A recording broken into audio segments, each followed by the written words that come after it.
All right. If there aren't any other questions, we'll go ahead and move on to our next item, which are really we get into policy committee items. And Michelle, you want to go ahead and address the rebranding name change?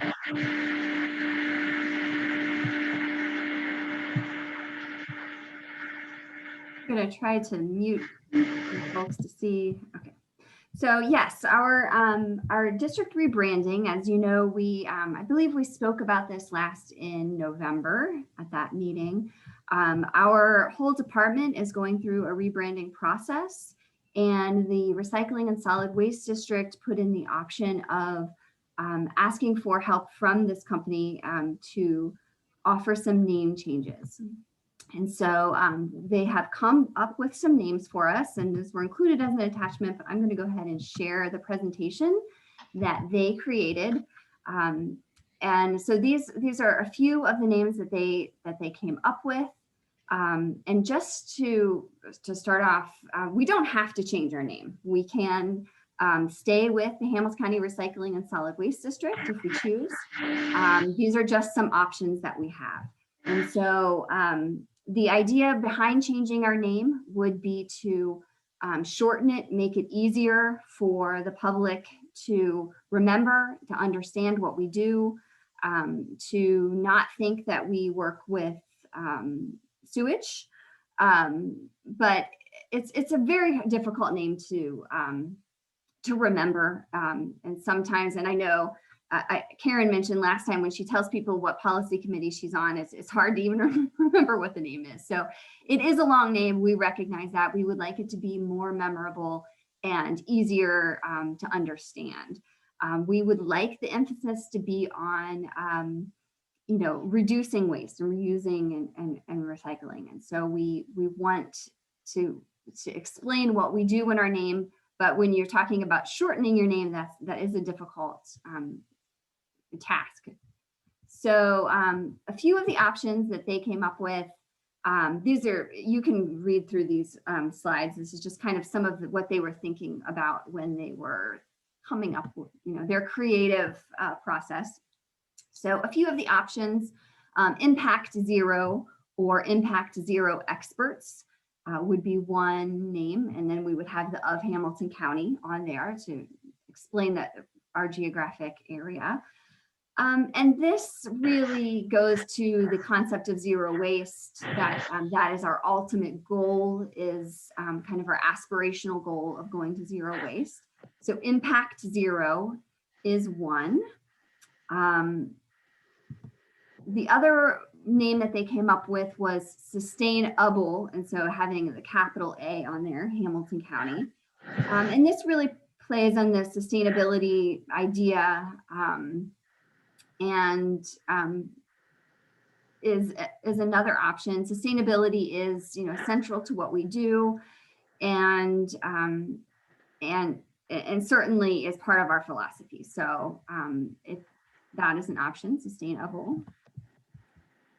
And then this one, Conserve, I love, but I have to say we would like to throw this one out just because the Hamilton County Soil and Water Conservation District is another Hamilton County office, and they are also going through this rebranding process and may do something with the play on the word conserve.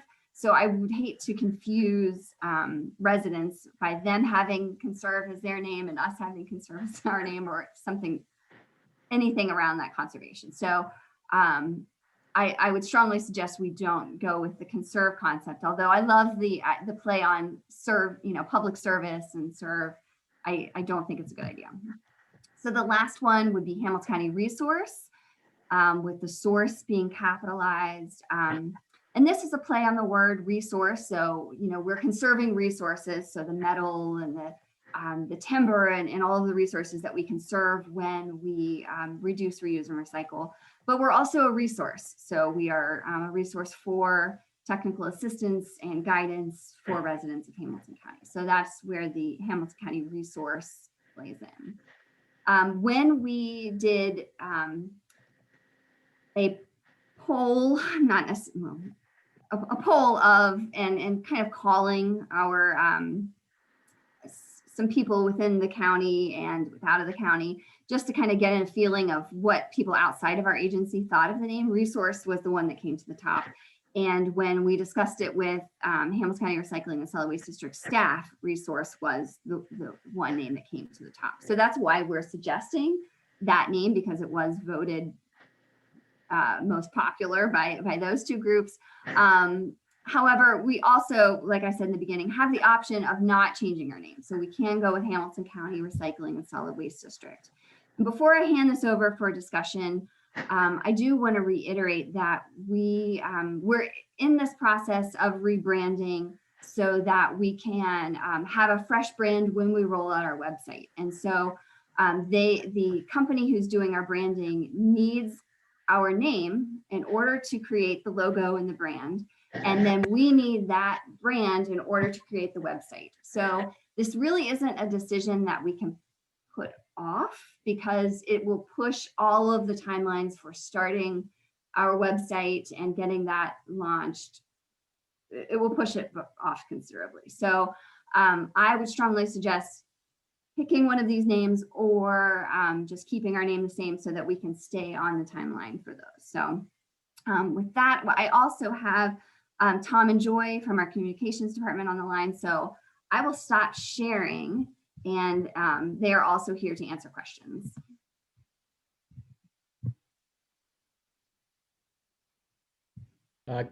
Karen, did you want to did you have a comment? I do. One of the things that occurs to me right away is the zero name, because that's used in our community, like Go Zero, and it just seems like we don't want to confuse ourselves with other organizations. But I have the same reaction to R3Source. That's a name, R3Source is something used by other nonprofits in a different way than this, but I know you said that's the favorite with certain groups, but to me, it doesn't speak to the public. I think Sustainable is the one that at least captures. First of all, people don't think they know exactly, it doesn't relate to anything else they know, and it immediately conjures up something about environmental stuff. So I don't know, I guess I would just not want to see that too lightly passed over. It seems like, in my mind, a good choice. Sue? Yeah, I kind of have the same feeling. I feel like if I tell them I'm on the board for Hamilton County R3Source, I'm still going to have the same discussion. Because they're not going to know what that is. I mean, unless you're going to spend $1 million to tell people what Hamilton County R3Source is, but that just doesn't make sense to me, because we're not really Coca-Cola. Yeah. Any of the other commission members have comments?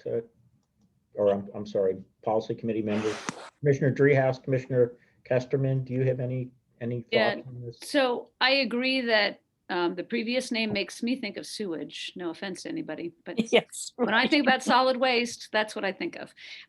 So I do think the previous name or the current name is confusing. I like number 2 and number 4. So I also like Sustainable, because I do think it does make me think about sustainable lifestyles, and that is about recycle, reuse. Mm-hmm. It's all that stuff. Right. R3Source, I like. Okay, I think it is an overused word. So I like the second one, as well as, for sure, the fourth one. Just curious, Michelle, have any other solid waste districts renamed, and what are a couple of examples from ones that have? So there's only one that has actually gone through a similar process to this, and that would be Summit Akron Solid Waste District. They changed their name about a decade ago to Reworks with a capital W. And they found, honestly, they weren't very excited about the name change. Their staff wasn't that excited about the name Reworks, but in talking to them, they found a lot of benefit of changing their name to Reworks. That it is more memorable than the Summit Akron Solid Waste District. So they said, even though they weren't super excited about the name Reworks, that they did find that eventually, after a few years, that people associated that name with what they do and were able to make it make it work. So I think that is really the only solid waste district who has changed their name. There is the Solid Waste Authority of Central Ohio now goes by SWACO, which is pretty memorable as an acronym. That's really the closest thing that we would have to compare. There's one other example. The Belmont Jefferson Solid Waste Management Authority goes by JB Green Team. So one further thing I'd like to offer in support of the sustainable is that it seems that very quickly when you put the 3 R's with it, reduce, reuse, recycle, that fits perfectly with sustainable. You immediately, boom, you get it. You know, those are the ways you become sustainable. I just think there's a lot more verbiage that has to go with like something like resource to understand what that word means when you talk about this other. Anyway, just I guess I'm showing my colors here. If we had to make a choice, I would definitely go with sustainable. I think it's a memorable, it doesn't confuse, and it has a lot of possibilities for the way you would use it in advertising, etc. I would go with the conserve. You know, I don't know, I got a problem. Can you all hear me? Yes. Okay, I'll go with the conserve. Like Karen mentioned earlier, the resource has been used by the Habitat of Humanity, some other organizations, and the identity will be very confusing. You know, who's who. You know, I think conserve tells that, you know, the Hamilton County is really serious on conserving our resources, things we have. The recycling tells the whole detail. I like that idea of conserve. Okay. So Raj, Yeah. what do you think though about Michelle's comment that it will be confusing with the conservation district? Do you think that's not a concern? It says once, like you said earlier, once the people connected with the Hamilton County, you know, solid waste recycling program, and on the bottom, we're going to say that Hamilton County solid waste program, the recycling program. So they'll bring out what's our goals, what's our visions are. Yeah, it's very common words, but that's what we need to put on people's mind, what's our goals are. Does that make sense?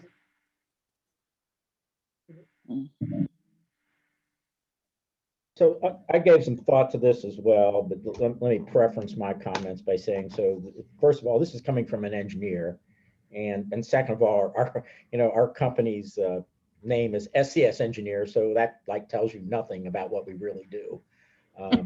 So let's keep that in mind. And so all the names were fairly common. I mean, you see those words around a lot. And so I think I'm hearing that as kind of being a common theme through everyone's comments that they provided. So as I thought about it more, my thought was maybe we're just expecting too much from any single name, regardless of what is selected, because there's our own personal interpretations of what that implies or what we think it implies. I think the key probably is less in terms of the name we select, as more in terms of how that name is sort of how the district's name is promoted and how we promote it moving forward in terms of what people actually wind up associating with the name on it. the timing on this is critical, as Michelle said. It's kind of a select a name now, or probably put it off for, I don't know, Michelle, maybe another year or whatever on it, because of all the subsequent steps that need to happen in terms of selecting a name. That doesn't give any guidance on this. We did obviously hire a outside firm, an expert in the area, to help walk through this and help advise and come up with a name. So I guess I'm going to throw it out and say all good points on the names. They all have their pluses and minuses. I don't know that there's one is more advantageous than another on it. I think the key is going to be, as I said, in terms of how this is sort of promoted, explained, moving forward from this point. And staff is obviously with the outside consultant has spent a lot of time looking through this and giving it consideration. I guess my inclination would be to go with the staff's recommendation on it, but I'm open to obviously all the comments that have already been provided here on it. Could I make a suggestion that people think about what it sounds like, like that, the one about zero, Hamilton County. Okay, can't remember, was it, what was that name about zero, Michelle? Zero Impact waste, zero. Hamilton County? Impact Huh? zero. Impact zero, Hamilton County. When you say sustainable Hamilton County, or conserve Hamilton County, or resource Hamilton County, that's the way it's going to be used a lot, with Hamilton County. And when you say those, to me, the one that has the most immediate meaning is sustainable Hamilton County. Resource Hamilton County, it doesn't mean anything immediately. The waste one, yes, except that I think that it's confusing because of companies that are using that name. So, and conserve Hamilton County, again, Raj, I don't think it doesn't clarify what we're different about a conservation district. It just doesn't make it a difference, So I guess, while I agree with Tony that yes, what we say around it is important, I think, now I'm speaking as my background's in communications and publications.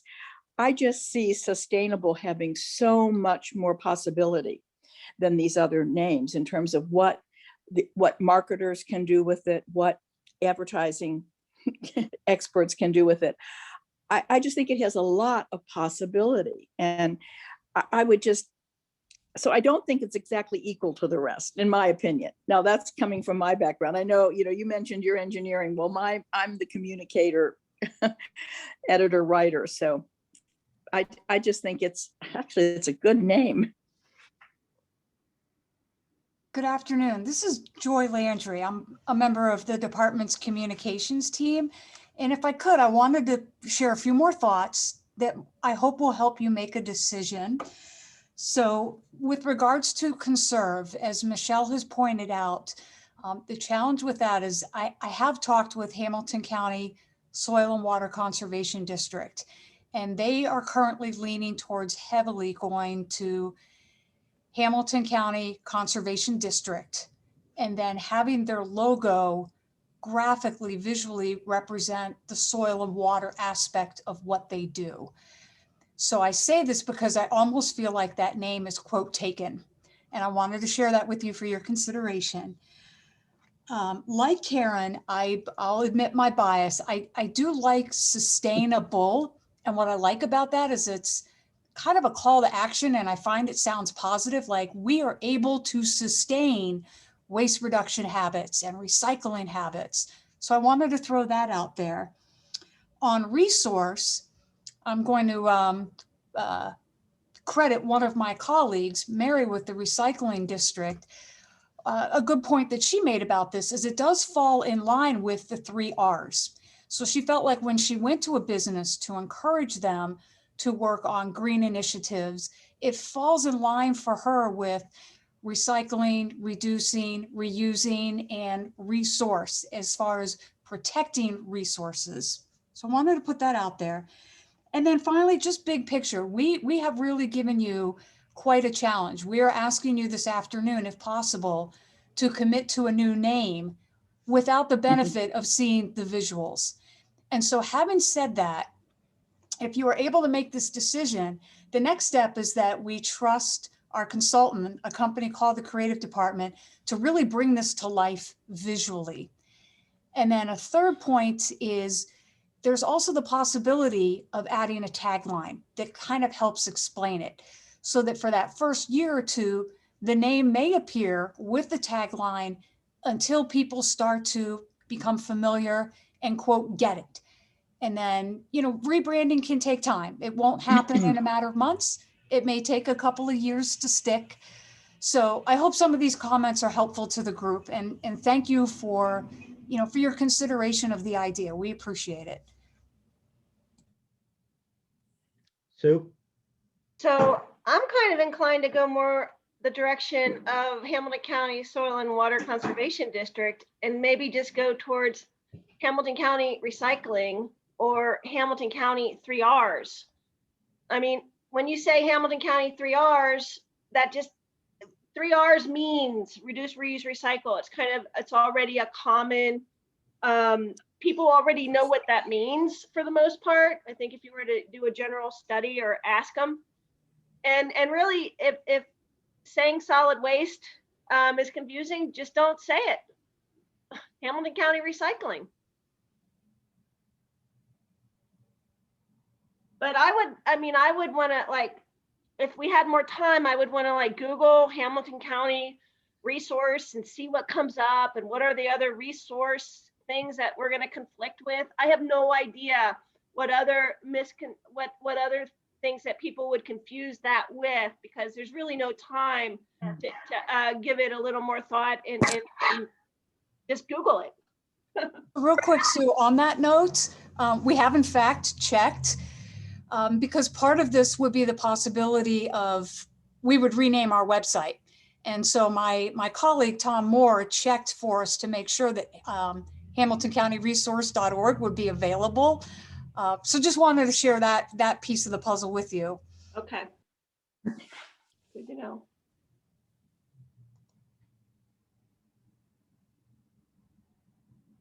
And with regards to the naming, one of the things, and Tony, you mentioned it and Joy, you brought it up too, and I think it's worth reiterating, is that the name is just one part. There's the art that goes with it and the taglines there to pull it all together. That's where I see a lot of possibilities with the resource. There's definitely possibilities with sustainable too. And those two are the two that rose to the top. You know, I'll admit my bias and say that, you know, I like the resource. We've even seen some art already created in-house before this even bubbled to the top. Abby on our communications department had put together a social media header that incorporates all of the re's that we're really involved with: research, rethink, repair, that expands beyond just those 3 R's. There's a lot more going on there to really encompass everything that the district does. So there is a lot of potential that I see with resource, and I think how we build out that art and how we brand it and build that brand awareness opens up a lot of possibilities. I just quickly Googled it, and what came up is Hamilton County One-Stop Resource Center. Yeah, so that is related to the Hamilton County Addiction Response Coalition. Yeah, so the county's going to have two organizations called resource centers. No, resource is an overused word for sure. Yeah.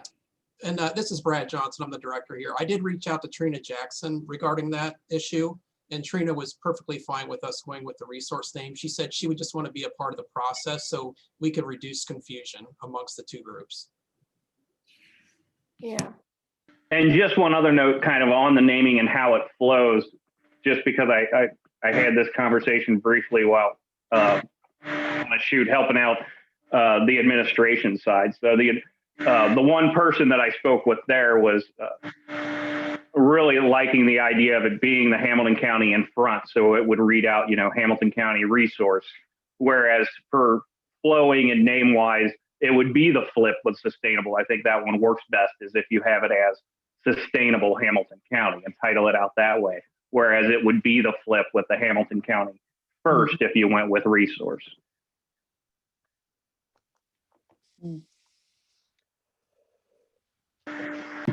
Well, I unless there's any other comments, we need to make a decision on this and move ahead with it. Although I'm not hearing any consensus at this point on it. So we've got a timing issue. We really do need to make a decision on this today. Whether it's going with the staff recommendation, going with an alternative, and the alternative could be just leaving the name the way it is for now. I guess I'll step into Tony, this. again, repeat, what is the staff recommendation? I just Staff repeat that. recommendation is to go with Hamilton County Resources, or you know, something similar to that. It might be, so I guess I'll open it up, although I don't like to typically as chair make a motion, but we'll see where it goes. But I'd like to make a motion to go ahead and at this point accept the staff recommendation. I would second that motion. I think staff have put some time into it beyond what any of us have done.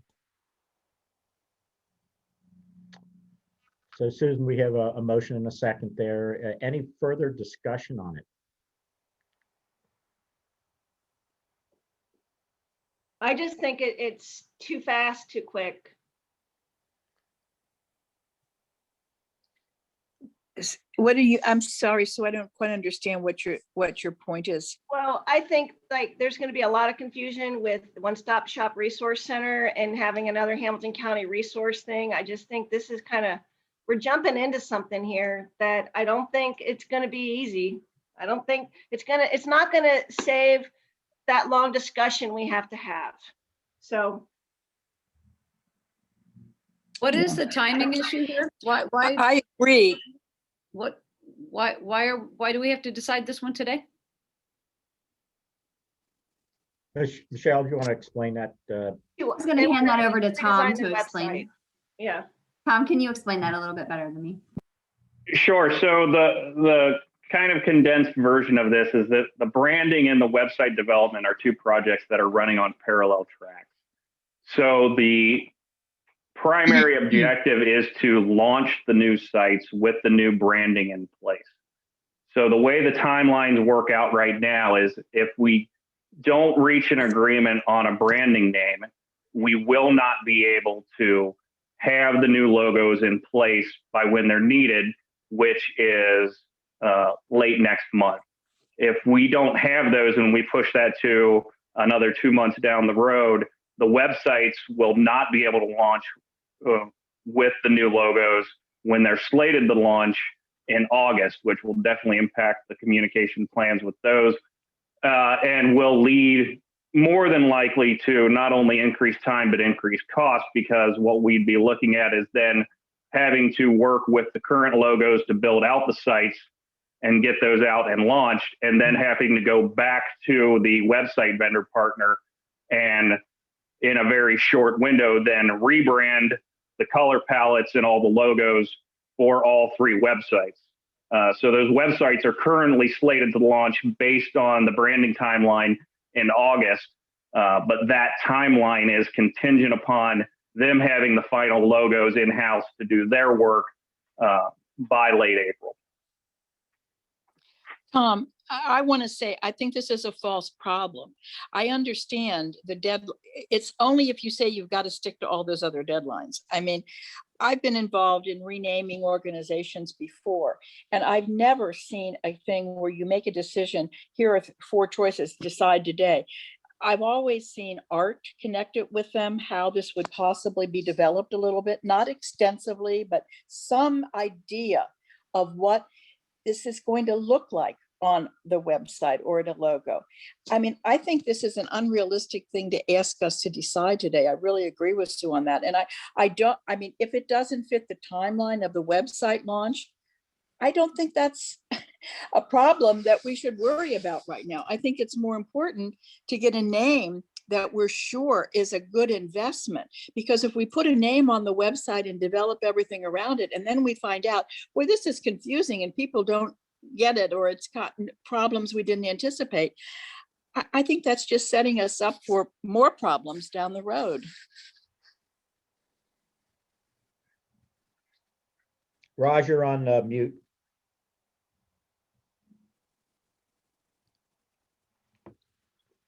Raj, you're on mute. We can't hear you.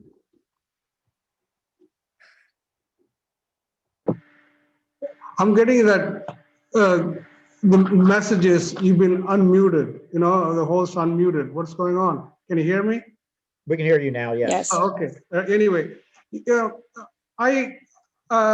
this is a very, very critical things that we had to decide, and this is going to stay for a long time. And we spend a lot of money for this, and we're going to spend a lot of money. And what is going to appeal to the people? What is our message we're going to deliver to the people? See, the branding, you know, we spent a lot of time last meeting, the importance of having a branding for our organizations. And, you know, we see this all very common branding: resource, conserve, and sustainable. What's the message it is giving? You know, our program, recycling and solid waste and all that. And bring it to make a decision today, like a Karen mentioned, I think it's not realistic. Let's think about it.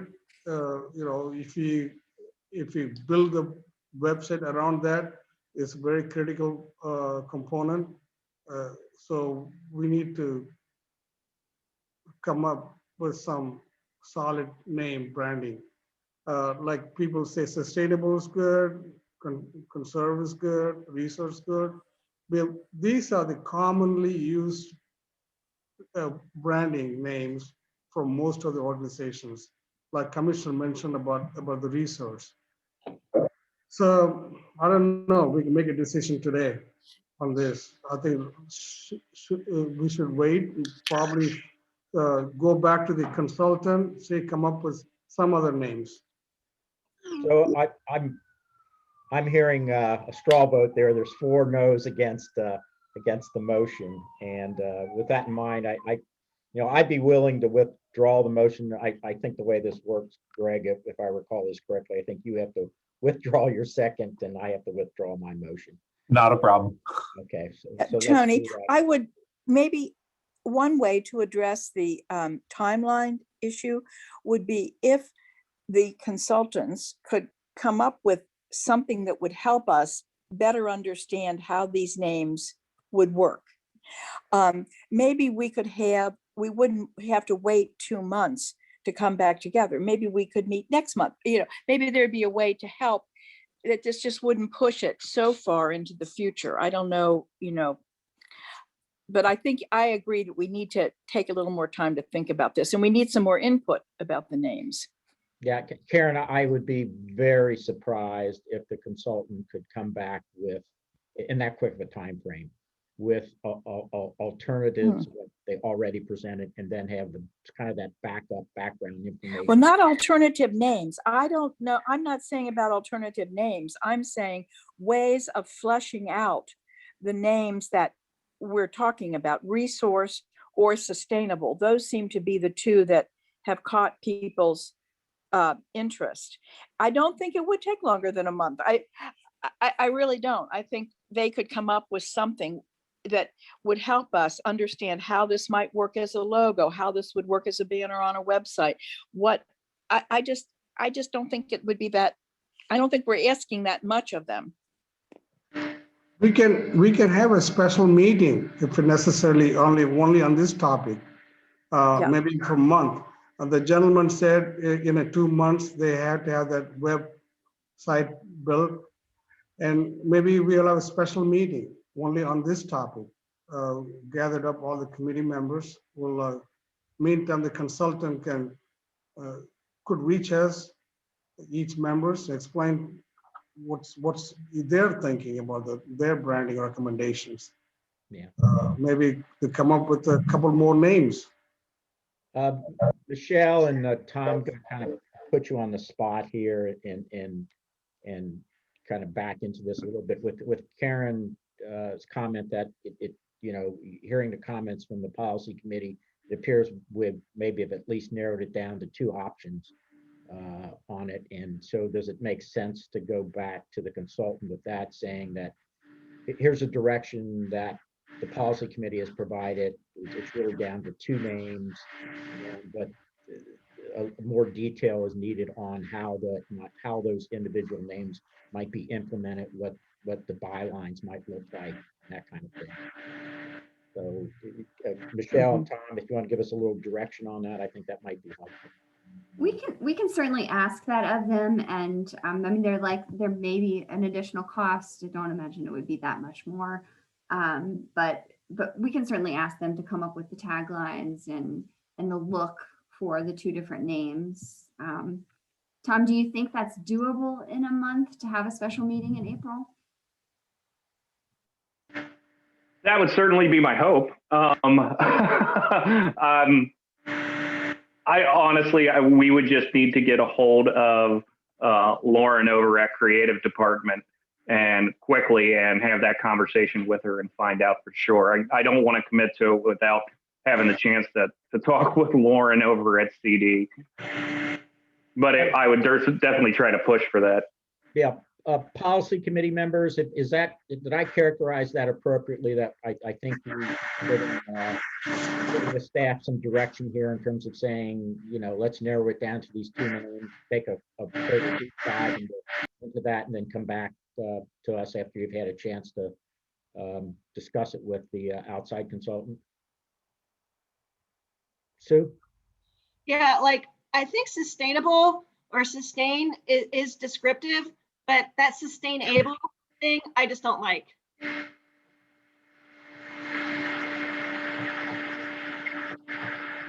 I agree that I think artwork might be really useful here if we can get it in time.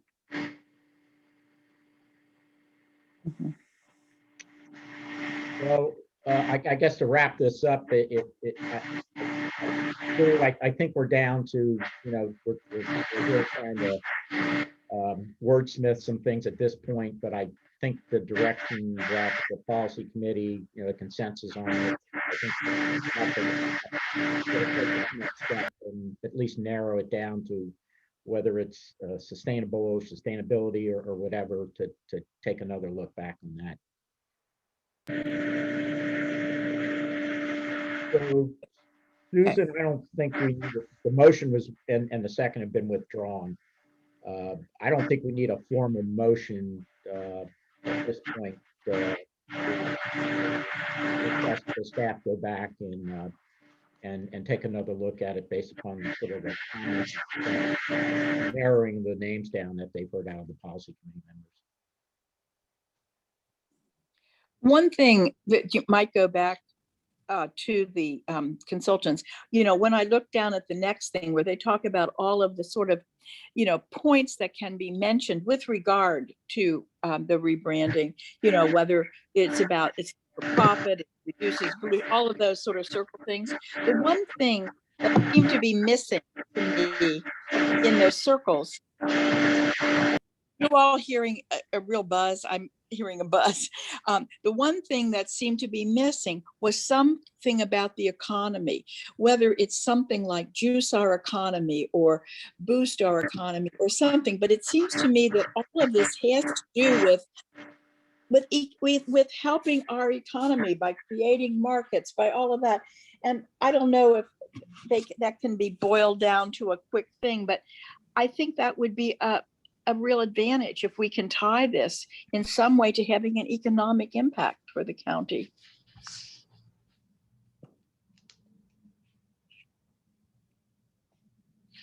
Any other comments from the policy committee?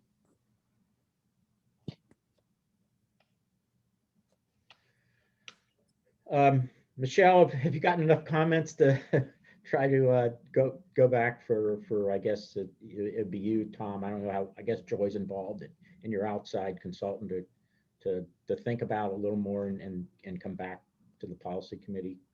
Absolutely. I want everyone to feel really good about the process and the name we choose. So we're happy to do that. Okay, Thank great. you. Thank you. Thank you all for the comments on it. I think they were all very helpful. Great insights from, obviously, from a lot of different perspectives, and particularly when you get down to a rebranding and a name change, it's not an easy process to go through. So, all right, well, let's move on to our next item, which is the solid waste management plan update. Michelle? Yes, I'm going to go ahead and share my screen. So we are starting down the road of our solid waste plan update, and try to get this in the slideshow mode. There we go. So this is a 15-year solid waste plan that we have to update every 5 years. And our current plan began in 2018. And this plan ensures that we have enough capacity for all the solid waste in the area and the recycling. But it also shows what programs we are going to do to reach the state mandated recycling goals. So we really look at this beyond just a legislative necessity. We really look at this as our plan that we follow. So it's our strategic plan. Here's a little background on solid waste plans. Every county is required to do this. It's mandated by Ohio Revised Code. Our official start date for the plan update process is May 7th. Although, you know, in just preparing this, we're already kind of starting to gear up on it. Our solid waste plan must be approved by 3 entities. It must be approved by the Hamilton County Board of Commissioners. It must be approved by the city of Cincinnati, since they are our largest municipality. And it must be approved by communities representing 60% of our population. I'm happy to say our last plan was approved by 100% of the communities. So we have a high bar to set for this one. I'm going to give you kind of an overview of what the plan looks like, just so you can kind of wrap your head around it. But I will say this is a newer format. So Ohio EPA wrote this format specifically to make it easier for districts to complete the plan themselves. The old format was more daunting than this one. And so we did, last time we completed the plan, we did this ourselves. The good news is, so we did not hire a consultant to help us, as we have in the past. So the good news is we've gone through this plan update already once with this format. And so we have really good bones, or really good template to build off of. Many of the sections are only going to need tweaks. We're not starting a whole rewrite. This really is an update of our plan. And so I think we can focus on the opportunities of the plan to really look at programs, see where we can improve. And just a reminder, we did budget $100,000 for consultants' help on this plan.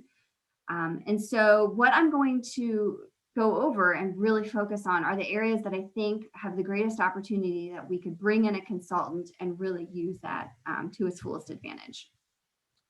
And especially with the outsider input, I think is the real advantage to a consultant.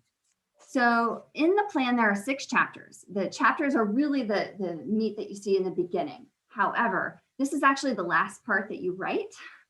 You start with the appendices, but the chapters are the audience for the chapters are the general public, elected officials. It's supposed to be an easy, readable section of the plan so that you know what you're looking at. You usually don't have to read the whole 250 page document. You can just read these chapters to know what's going on. The biggest part of the plan that takes the most part of the pages and the most work, are the appendices. The audience for the appendices is actually Ohio EPA, although they are in there for the public to view, certainly. We don't expect that most people are going to spend a whole day looking at our plan in reality. So the appendices are really, although there's 21 in total, this looks really daunting, I know, but like I said earlier, a lot of this is already written. Also, several of these sections are just a few sentences. So it's not like each of these sections is a 25-page document. Some of them are very simple to write.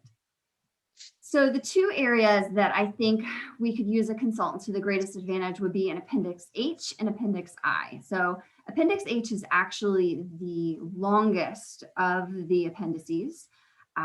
Usually it's over 100 pages. And it's really a deep dive analysis into our programs and areas of opportunity. So we're looking at the waste characterization and what areas can we target. And so the other Appendix I, looks at, okay, you've done the strategic evaluation. Now, what are the programs that you have? What are your opportunities that you can focus on in the future?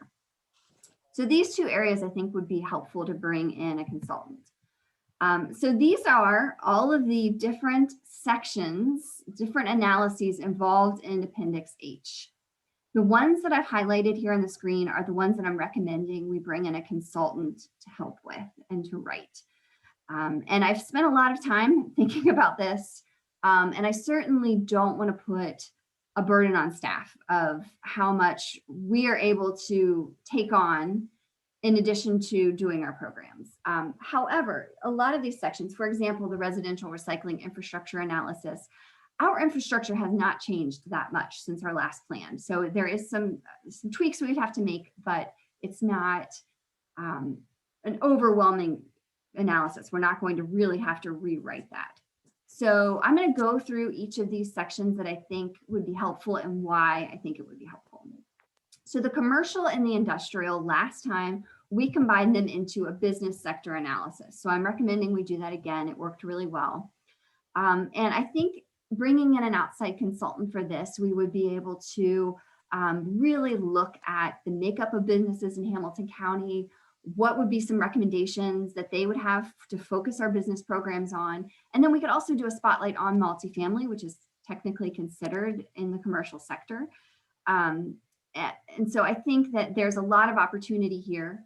The commercial sector makes up 57% of the waste, and the industrial sector makes up 21% of the waste.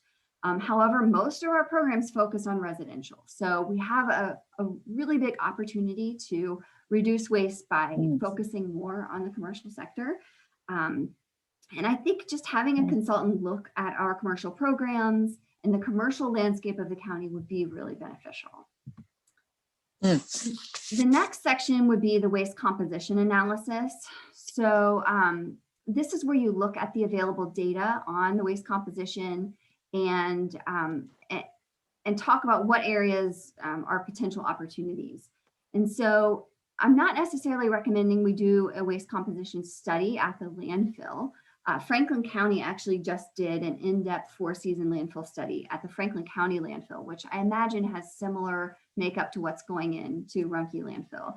So we could use their data.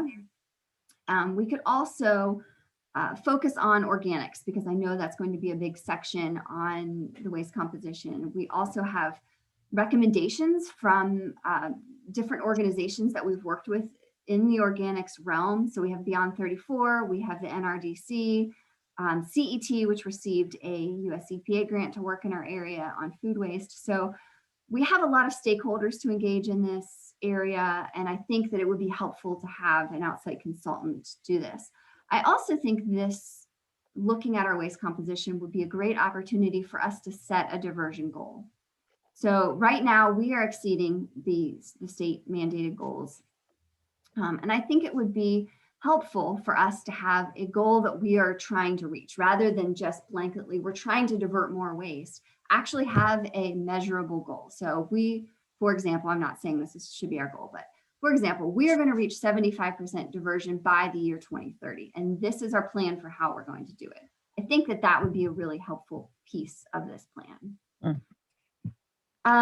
The other section that I think we could use an outside consultant for would be our special program needs analysis. So special programs are programs we're not required to do, but that we do, such as funding health departments and really the environmental enforcement program. So I would want to really look at the environmental enforcement program, because it is a newer program. We just started it in 2018, but it's been going for a few years. So I think it's a good time for us to evaluate the effectiveness, the impact. Are we measuring it appropriately? Are there other measures that we should be doing?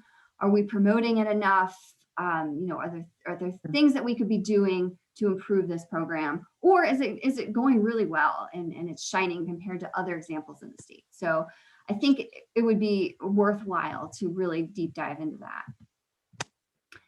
And then I would also like to look at our data collection. So this is another, the last of the Appendix H analyses that I would say we should hire a consultant for.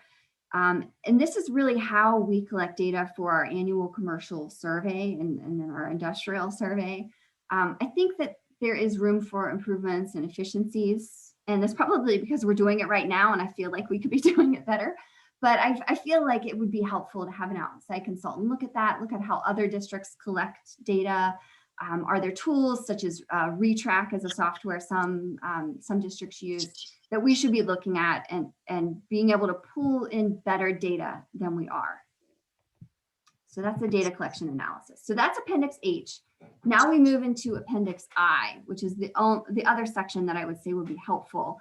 And this is really looking at our programs. And some of this is already written, right? We already have programs that we've had in the last plan. So this isn't going to be a complete rewrite, but I would say we look at our findings from Appendix H, and this section identifies new programs and focus areas, and an outsider's input on that and outsiders' guidance through that process is really valuable, because our staff are really, I mean, myself included, we're too close to the programs, right? It's really difficult for us to step back and without that emotional investment in the program and evaluate its effectiveness. And it's a tough challenge to ask staff to do that. And so I think having an outsider guide us through that, certainly I would want to involve the staff because we know our programs better than anyone, but I do think I see the value in bringing in an outside consultant for that. The final for the solid waste consultant would be to facilitate stakeholder input meetings. So we have various stakeholders. These are just some of them I was thinking of. Definitely we need to have some community stakeholder meetings.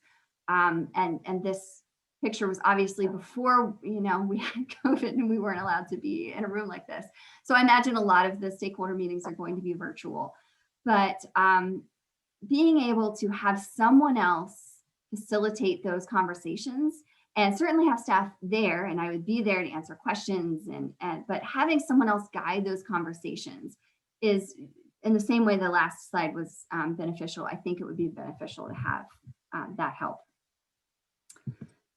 So finally, we would be looking to hire an additional consultant. So this would not be the solid waste consultant. This would be an equity and inclusion consultant.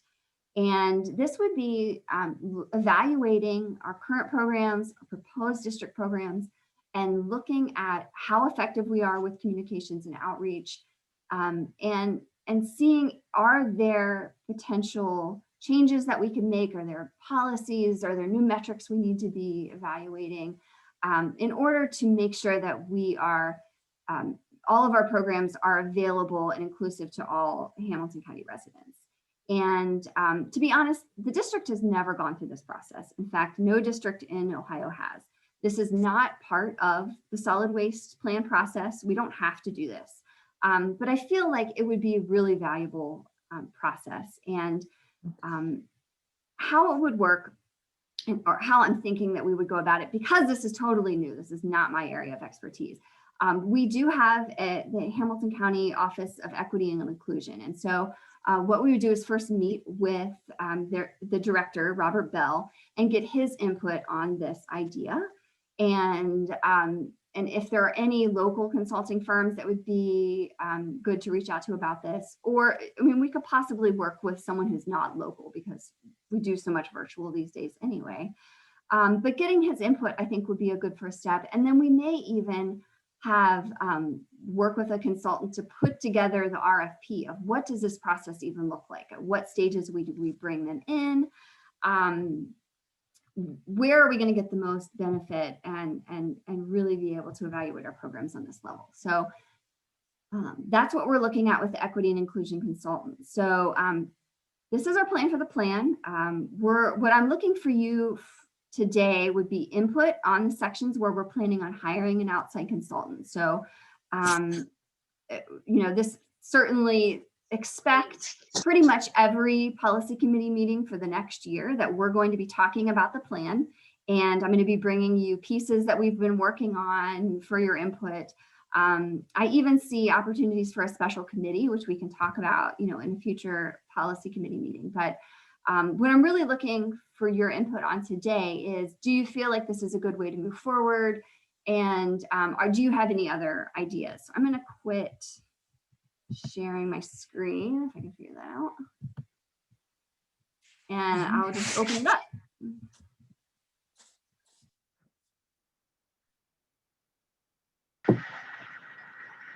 Hey, Michelle, that's a great plan. You're taking completely our program to a different level. More like make our program like more like an evidence-based program. You want to make it happen.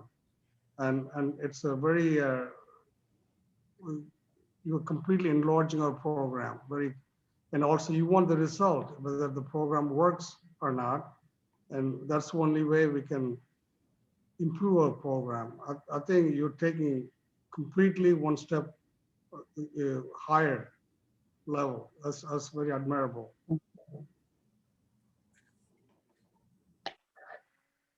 Karen, did you have a comment? Yes, well, I'm really impressed. I mean, it sounds overwhelming on one level, but when you break it down like that, Michelle, and the areas that you identified for outside consulting seem totally appropriate to me. And I love the fact that you're bringing in the equity piece. And to me, I mean, remember we talked just a couple of meetings ago about how the African-American community was less involved in recycling and what were we going to do about that? Anyway, I just applaud the whole approach and look forward to seeing the outcomes. Yeah, I think, Michelle, you've done a really good job at making sure that the plan will be developed in a cost-effective manner, utilizing your staff to its best abilities. And so I think that's a great idea. One thing though, that on the equity piece, I think that's really important and I fully support it. In addition to that, though, I think that staff needs to go through unconscious or implicit training themselves. They have to they have to understand and identify their own biases that you don't get unless you really kind of go through this training. And so I think you should look into Urban Sustainability Directors Network, because they offer free training. It's kind of like a 6-week class where they, give you scenarios and really get you to contemplate, kind of how these programs developed.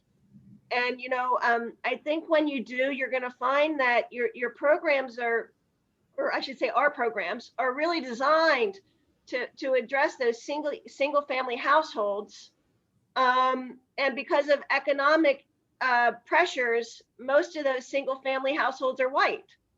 What I'm finding is that, African Americans who have their own homes are recycling, but it's those who live in multi-families where there are so many other barriers to recycling. That's where it has a disproportionate impact on minorities, is because we haven't overcome those barriers in multi-family situations. And I think that's unconscious bias at the bottom, at the most basic level of almost every program the district offers. So anyway, I congratulate you on going forward with this equity, really digging in deep, but it's going to be your staff who's going to know best, how those biases are occurring in your programs once they're trained. I totally agree, Sue. And I think I want you to repeat what training you mentioned, but I did want to say we have gone through a few racial equity trainings. We did the Greater Cincinnati Foundation Racial Equity Matters training, most of the staff did. So, and I know the county has been working on some trainings as well. So we definitely acknowledge that. And so you said it was the urban, I didn't catch it all. Urban Sustainability Directors Network. Okay. They provided our office kind of a consultant to kind of like walked us through a process. And then after that, we all kind of really took a really deep dive into our programs and how those policies were developed and why we service these groups and not those groups. And I think it'll really be an eye opener, encouraging your staff to kind of look at their programs, how they evolved, because we communicate with people we know, and that's kind of, yeah.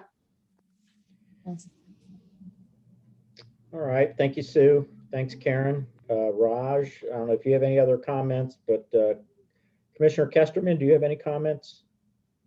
No, I think I think your idea to use a consultant in those areas is really great. And I love the equity piece. I think it aligns with the county commissioner's effort to declare racism as a public health crisis. And I'm glad that the solid waste district is taking that initiative on.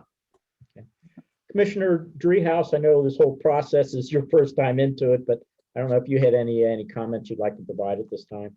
Well, I want to just say ditto related to the equity and the training issue. I think, yeah, the county is moving into a direction where we want to better understand disparity and then go after it. So I appreciate that effort.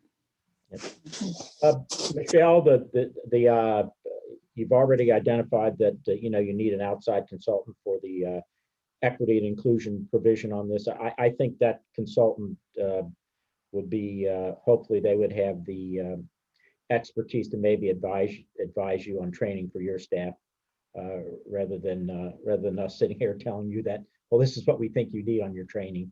So I think that's that if you could maybe think about whether that's appropriate to include that within your RFP, that they have that kind of expertise, so that actually your equity and inclusion consultant, that they may be your first consultant on board to get this started, because I just see the timeline for that being a little longer to get set up and get implemented. So Robert Bell is our Director of Equity Inclusion here at the county, so you might want to use him as a resource.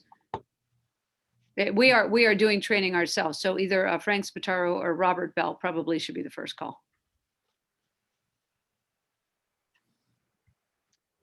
Yep. Michelle, I assume you'd like to get a resolution from the policy committee to proceed ahead as you've outlined it. Yes, please. I don't have to have a resolution, but I would just like to know that I have your support. Yeah, I think that's great. Any of the policy committee members, would you like to make a motion on this, Karen? Yeah, I would move that that we move forward with the strategic plan in the direction that Michelle has outlined for us, and hire the outside consultants in the areas that she has pinpointed. Can I have a second? I'll second it, Tony. Susan, you have those? You have the motion and the second? Well, I had the motion. Was it Sue was the second? Either Sue or Raj. I second it. Raj, okay. All right, if there's no further discussion, all those in favor, raise your hand, say aye. Aye. All right. Aye. Thank you. Informational items. Matt, Michelle, would you like to walk us through those? EPA, I just wanted to comment on Michelle's effort to really take the driving seat on where she knows she's best to be used. I mean, we met with her and Brad through this process and discussed which of the sections would be best to do. And usually someone would just hire a consultant to do everything, but I know Michelle wants to be involved and knows that, I think you all know that she can do a good job based on conversations in this meeting throughout the last year. So just want to commend her for that. Thanks, Matt. Appreciate that.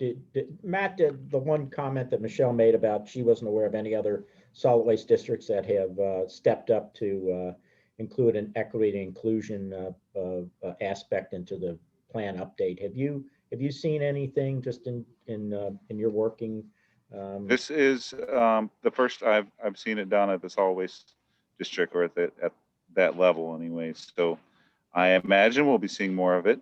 I think in the more urban districts like Franklin County and Cuyahoga County, I would bet that their county level government would direct those type of initiatives to be done as well.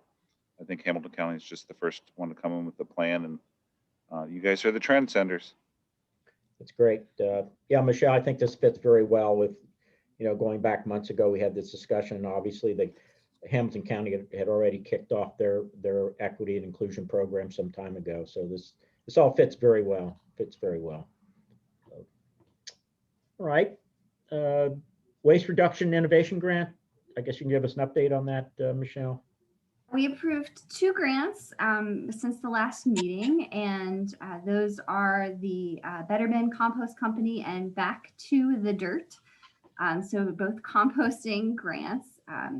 Better Bin Compost we've given grants for in the past. Her business continues to grow, and this would be for some food scrap collection buckets and a cargo van to pick up food scraps.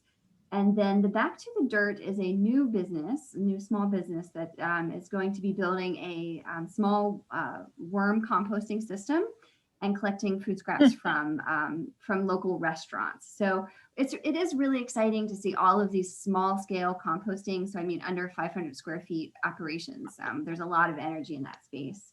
And the one that's listed on here that we didn't select for grant funding was the North College Hill Elementary School. And honestly, the grant was so small that we just put it under our Let's Stop Waste at Schools program. And Share Mooring just worked with her and bought the compost bin that they wanted. So they already have it in place and it's already active. So we just didn't think that it was necessary for them to go through all of the grant paperwork for such a small amount of money. And we provide recycling containers for schools. And we've provided compost bins for schools in the past too. So that was just funded separately, but it wasn't part of our grant funding. Okay, smart move.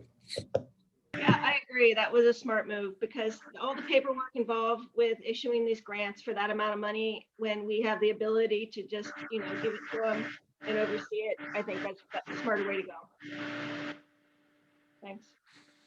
I was curious, Michelle, who are the 5 restaurants who committed to participating in this program?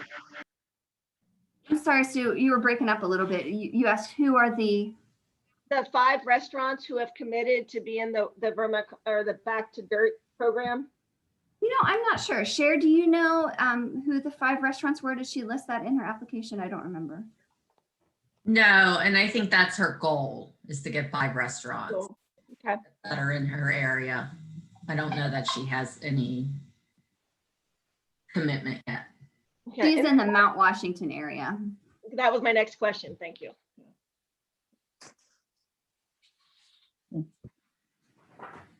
All right, want to move on to the newsletter merge? Yeah, I just wanted to let the policy committee members know, since you are likely on several of our newsletter lists, that we are merging our 3 newsletters. In the past, we've had one for schools, one for communities, and one for businesses. We are merging them all 3 into one newsletter that will reach all the audience, have special information for those, but just be a more cohesive newsletter. And we planned on it following the branding once we eventually decide on a name. So that newsletter, we're going to send one last Spencer's out to the teachers, but that newsletter we think will go out the first edition in April. All right, very good. Fourth quarter performance measures. Yeah, those are listed in attachment F. I do want to point out just a couple things. One is that we did close out a market development grant from Ohio EPA. So we did have, that was with Tri-State E-Scrap up in Crosby Township, I believe. And they added 100 tons of manufacturing capacity to recycle more E-Scrap, which is fantastic. And then we had, for the Let's Stop Waste program, I have to say, I'm so proud of the staff and how they were able to transition that program. So that's where we offer technical assistances to businesses. And I thought for sure when all of this COVID happened that all of that would just drop by the wayside, but we actually exceeded our goal of people reached in that program. We reached over 19,000 people and almost 100 businesses. We had 99, so one shy of 100. So I think considering the year that we had in 2020, I think that's fantastic. And then the last thing I wanted to point out is there is a mistake under the Save the Food campaign. That's actually under development right now. We did not do that in 2020. That display ad impression should be up with the cardboard recycling campaign. All right. Yard trimming?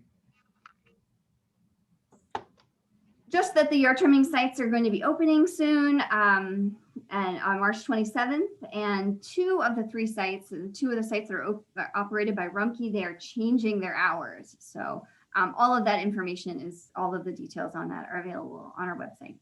Hey, I wanted to go back for a minute to the performance measures. I think as you had mentioned, you know, with COVID, we've done a whole lot more stuff with Zoom and remote learning versus in person. And I think there's a lot of value to that.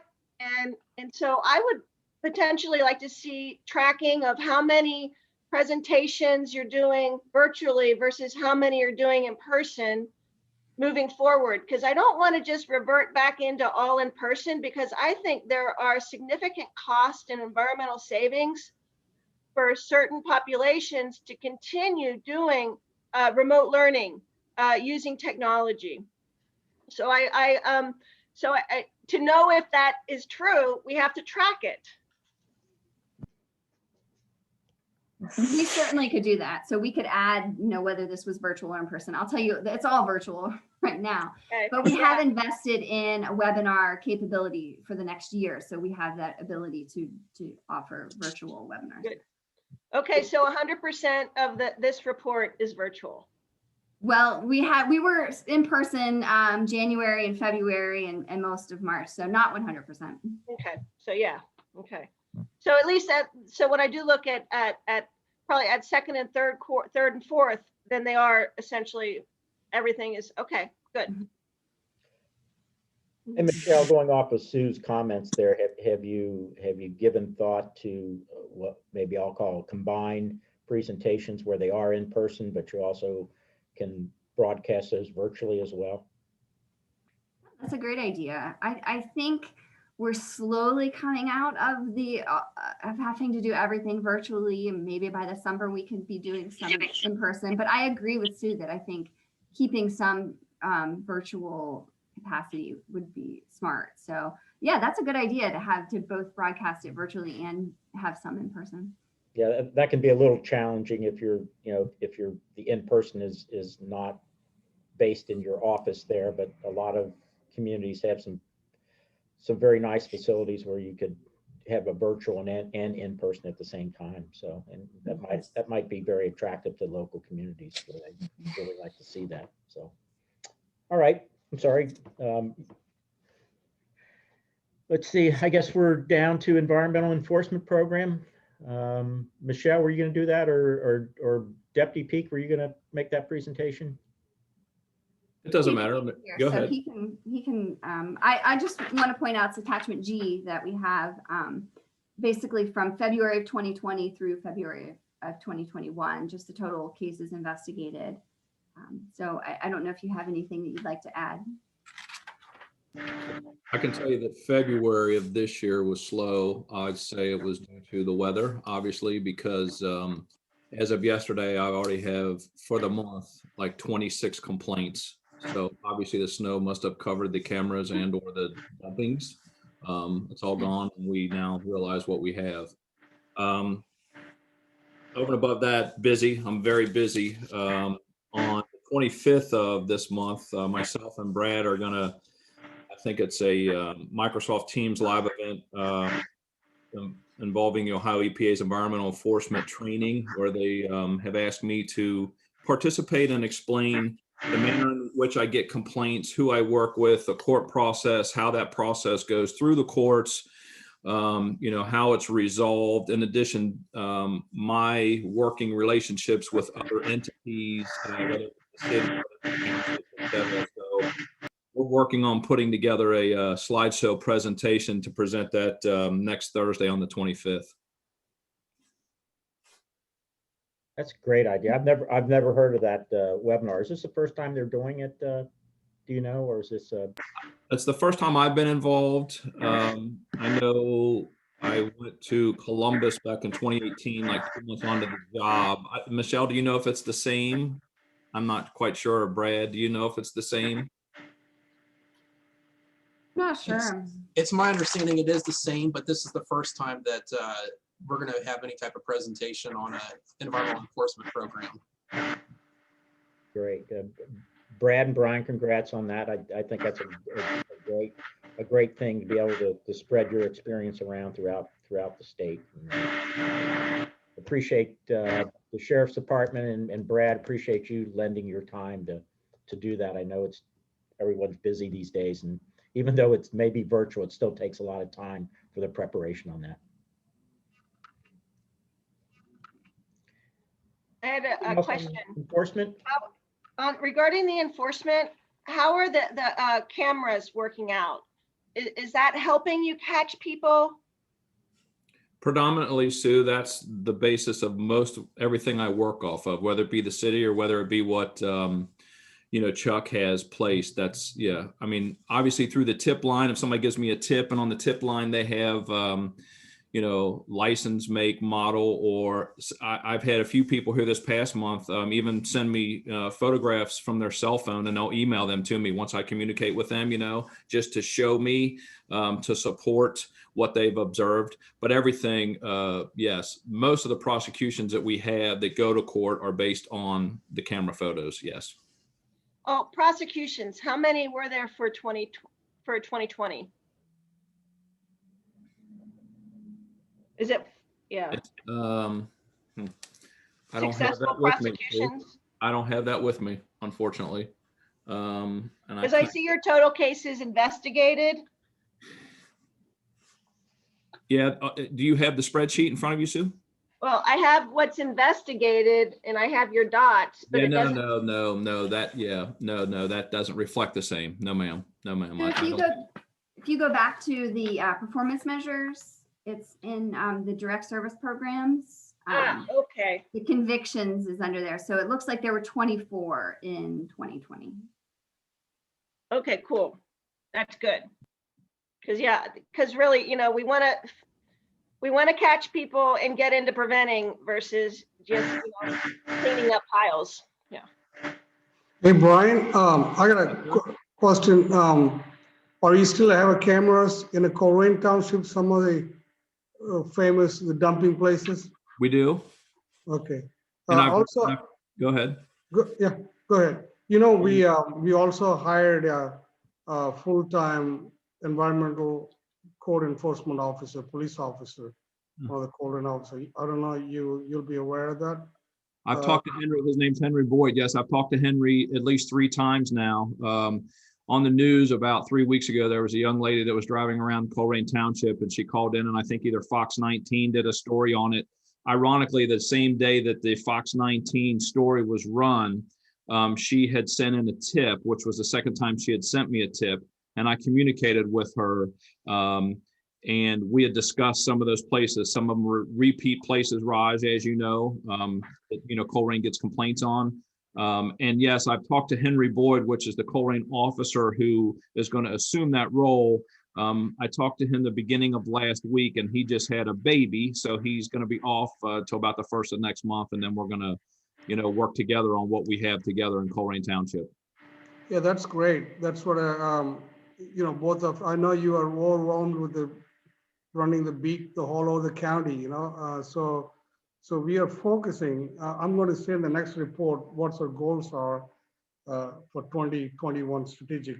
But that'd be great. And you and that new police officer work together. And this is the biggest problem we're having in Coleraine Township. So that'd be great. Thank you. Yeah, I think he's going to also do zoning stuff as what he's told me over the phone. I don't know how much time that's going to take upon him. You know, Chuck and I have discussed about me still getting the photographs of the dumping of the cameras that Chuck has in the township, if you will. But obviously to get his feet wet and or definitely to alert him to the tires, obviously, because that's my main priority. But on the other hand, too, there's a lot of those used tire shops within the township itself. And he obviously, you know, like myself when I was new, has no idea. So we've already discussed how we're going to, you know, try to battle that together.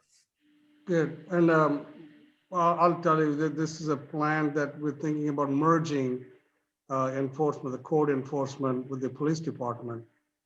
That'd be a significant swell to reduce all the illegal dumpings and, you know, all these waste people throwing everywhere in the front of the yard. And also we're making the business also liable for that. Well, on that same note, ironically, just this month already, I've had 2 of the NLOs in District 2 in the city of Cincinnati contact me for dumping spots where they've been alerted to dumpings on city grounds. And I think, as we all know, anything that I do in the city of Cincinnati is I cite under their city municipal code for illegal dumping because it's got a little bit more teeth to it. Ironically, in communicating with both of those District 2 NLOs, I don't want to say they were unaware. I guess they were just reluctant or didn't necessarily know how to cite or to get it into the courts. So that was an interesting aspect to me, you know what I mean? Just because that's predominantly what I do. They are in those neighborhoods daily and routinely. So we've discussed it. I think that we're going to try to put something together so that they know the process if they would catch it at hand. You know what I mean? Typically my complaints are coming after the fact or after a camera catches it. And like you said, I'm county wide. So, you know, they may have a hot spot, but I can't spend 2 or 3 days sitting, waiting on hoping that somebody's going to dump versus, you know, their eyes and their ears would greatly, you know, and those hot spots may reduce it. And, or if they would catch somebody, I mean, by all means, they could cite themselves. You know what I'm saying? Yeah, thanks. Mhm. Thank you, Brian. And I'm looking forward that you work with the new officers who will be hiring. Good, it'll be great. Absolutely. Absolutely. Hey, Michelle, could you tell us about, you know, for those 24 convictions, what kind of publicity was given to that? Because the idea was we catch a dumper and we let everybody know we caught a dumper so that people stop dumping. Like, are we still following through on making sure that people know that we're doing this? As far as I know, there's been no publicity about when people are convicted. And I think we would need to think that through and think about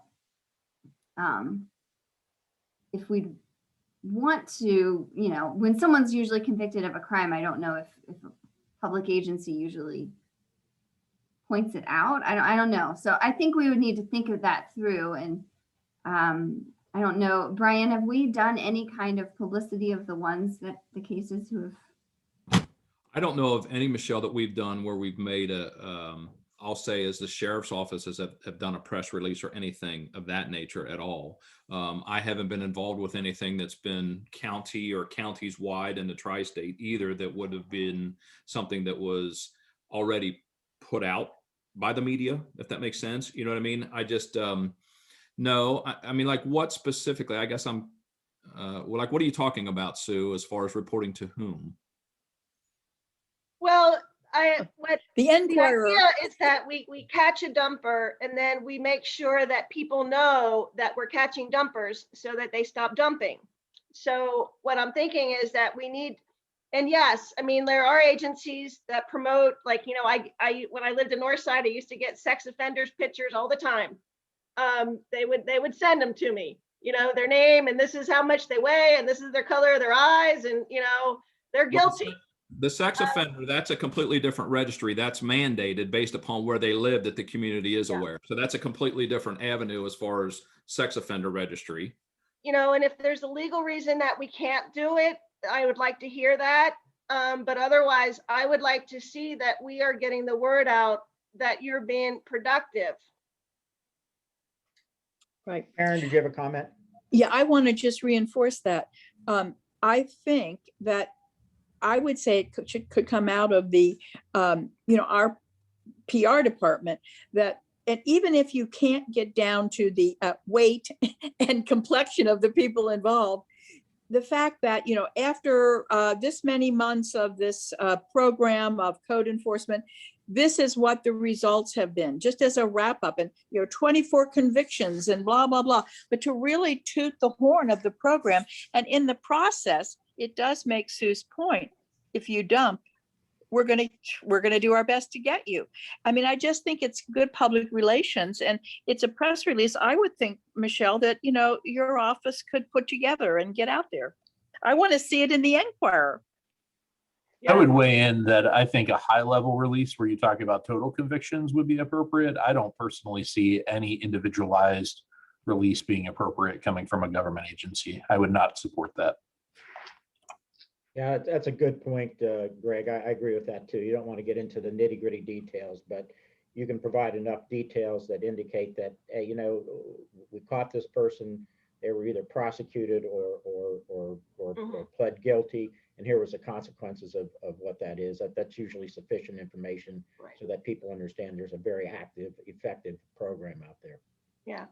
And maybe it's a press release about a successful hotspot, that, you've caught somebody at this hotspot several times and now the dumping has been reduced, something like that.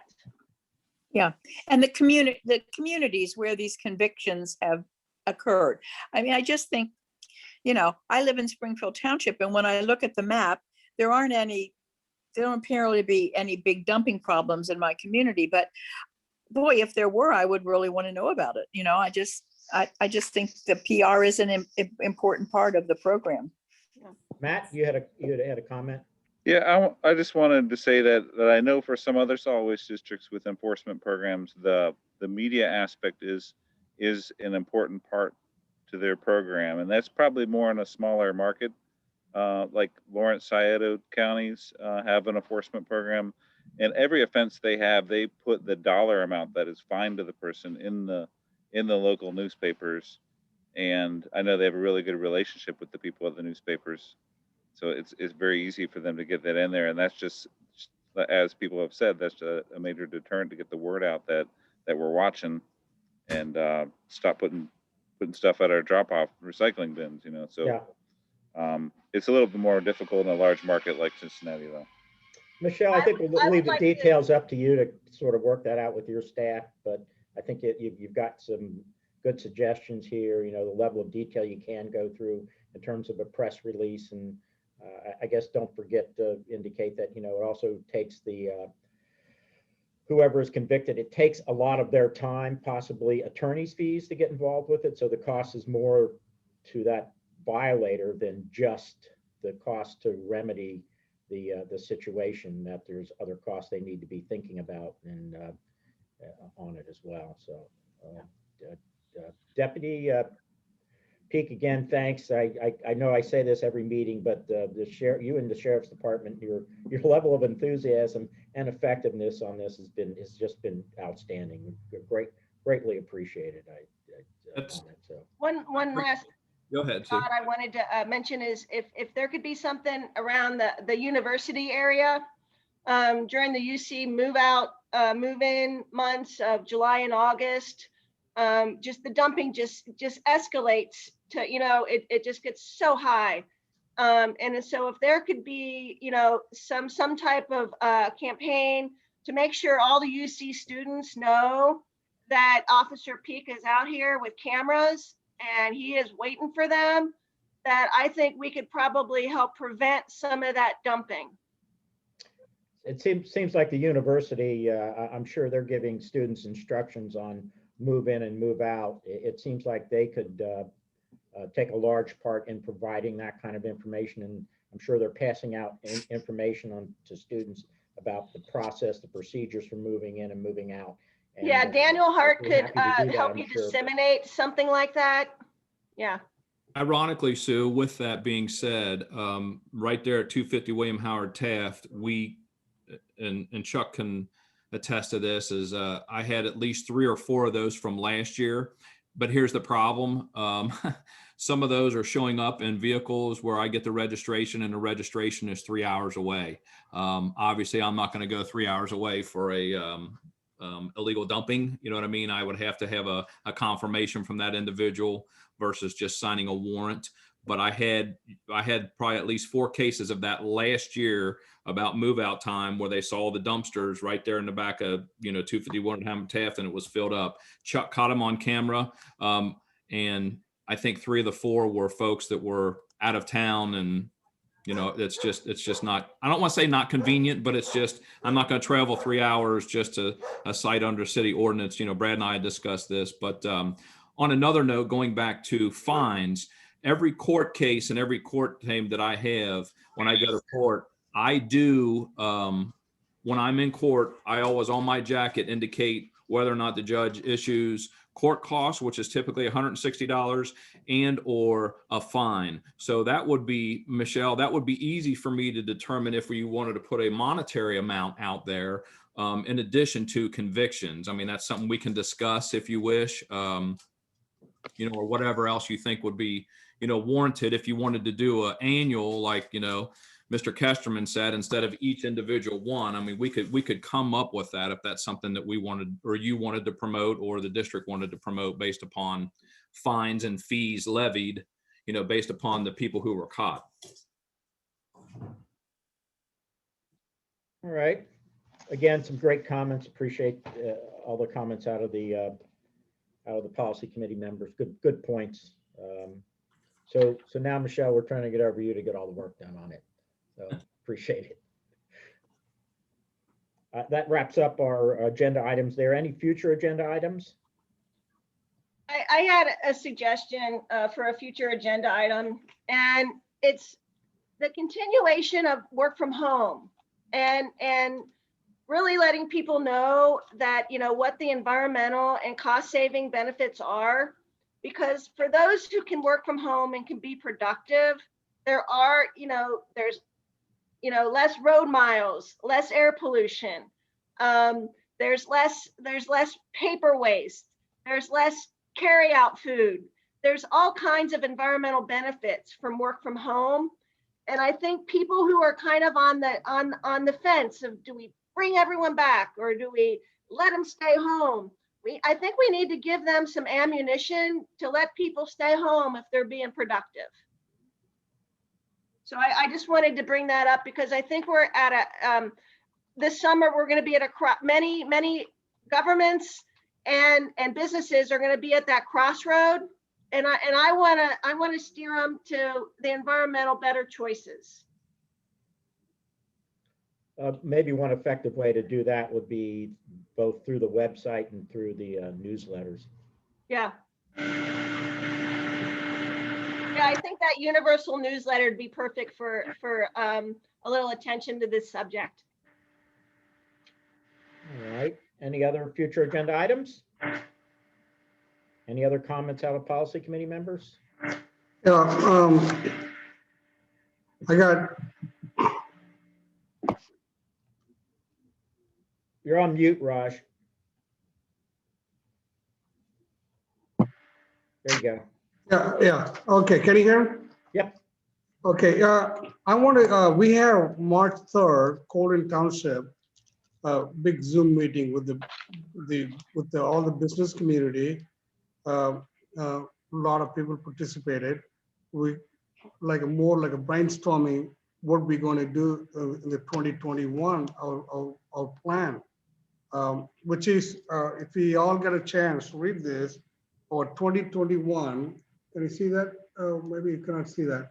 Go to the website, 2021 strategic plan and budget. I think our 21 plan is mostly focused towards prosperous, green, and clean, which is basically the fundamental value this committee, the board holds.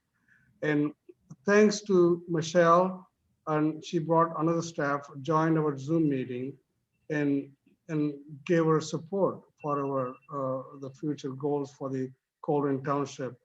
And this is pretty much all the business community come together come up with the brainstorming, what we can do, improve like the green program beautification, and also improve our recycling program.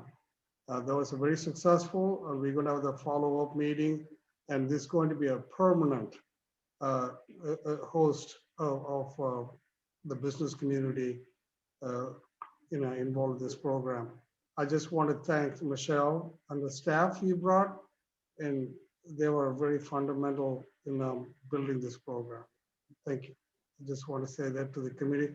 I encourage you guys go to our Colerain website and read our 2021 the strategic plan and the goals of this prosperous, clean, and green program.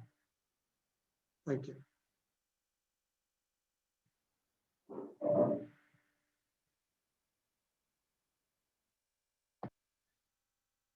You're muted, Tony.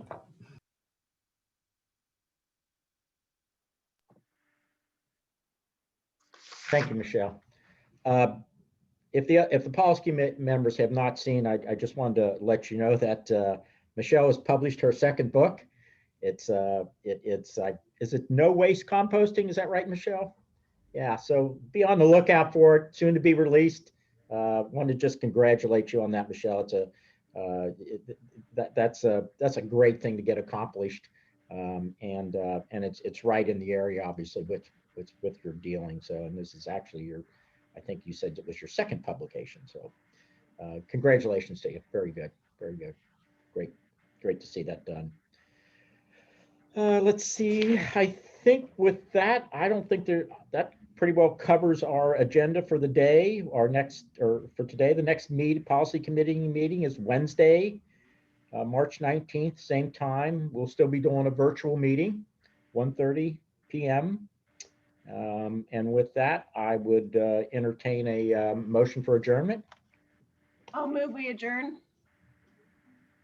And I need a second. I'll second. Thank you, Greg. With that, all those in favor? Aye. Aye. All right, thank you. Thanks for all your work, Greg, by the way, on the cool COVID thing. Things looks like they're finally turning another major corner in the right direction. So Fingers crossed, right? Yep. All right. Well, thank everyone for joining today. It was a little longer meeting than usual, but we had some great conversations, great comments coming out, and look forward to meeting again in May. Great. Bye, everyone. See you all. Bye. Bye. Susan, end of the meeting, can you able to call me on the phone, my cell phone, 497-4306, either Michelle or Susan, one of you. Yeah, it looks like she hopped off. What's your number, Raj? 497-4306. Yep, I can give you a call. Thank you. Michelle, Bye. hey, if that's something you want to get together. and do- Michelle, did you see that link I sent you? Yes, I did. Thank you. Brian, yeah, we'll get together with the familiar with it? communication staff. I am, yeah, I read a whole thing on. I think Greg commented on that, didn't he? I was distracted at that moment, but did he comment when people were talking about the bond run landfill? Yes, just commented that they were gearing up to possibly accept more waste. Yes. I think there's actually a number in one of those articles about how much per month. Mm. It wasn't anything like Hughes wrote, obviously, but okay. Yeah, Brian, I'll try to watch